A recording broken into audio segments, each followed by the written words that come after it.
So let's talk for a moment about the mind.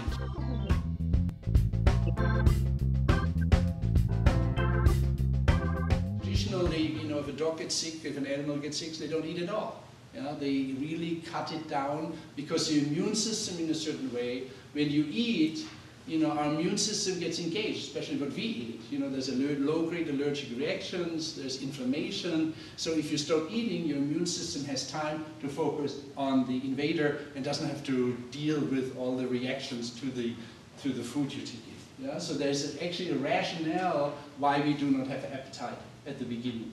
Because that actually is an intelligent signal of our body. And all the symptoms of a cold and flu are an intelligent signal of our body.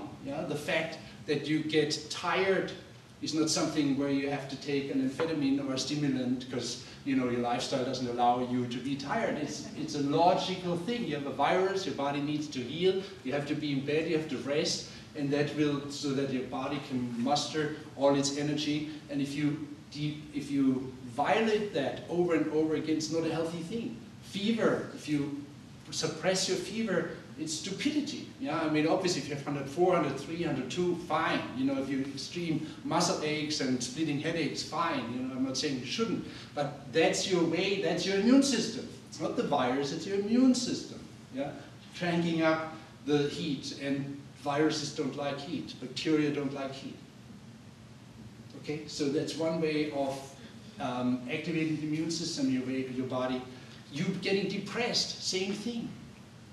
It's not a case for an antidepressant, it's a case for you staying at home and heal and not run around. Be introverted, not extroverted. But there's all a logic to the madness. Why? Because the immune system, as it turns out, talks to the brain, which talks to the immune system, which talks to the nervous system, which talks to the endocrine system, the hormone system. The old idea out of the 70s, imagine that the immune system is autonomous, which means has nothing to do with the rest of us. That was hardcore science. If you said, well, my thinking or my eating or my environment has anything to do with the immune system, you would have lost your high-granted university job. They would have driven you out of town because that was ridiculous at that time. Okay, 70s. And then all these studies about psychoneuroimmunology came in and showed that it's not the case. It's a network, and our immune system is embedded into the whole system, and the whole system is actually not a system, it's a living organism, it's a network, it's an active, unbelievable, miraculous, interactive intelligence that's there. And us, we're just having this way of having to break it down into heart and brain and all these things, so that we have a way of understanding it. But the real thing is a very smooth, complete organization. So if, for example, someone who has chronic infections is chronically depressed, goes to a psychiatrist, gets an antidepressant, an SSRI, Prozac, whatever, Lexapro, you're following the completely wrong track.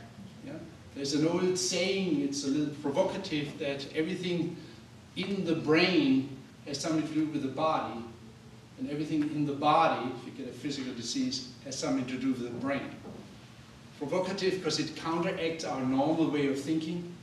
Brain is brain, must be brain. But because if you have this local infection, let's say you have a sinus infection you never get rid of, your immune system is turned on, and it will send cytokines, messenger substances, into your brain that say, I am sick.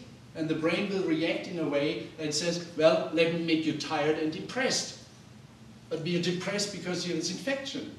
You get that? It's an interesting turn. So sometimes I get people referred, from psychiatrists and so on, under this premise. Because there's a growing understanding that the body and what happens in the body, not just food allergies and gut infections, but also chronic infection, does influence what happens in the brain. Okay? And obviously what happens in the brain does influence what happens in the body. Okay? So we are this interactive, but the nice thing is we can intervene on all these different levels.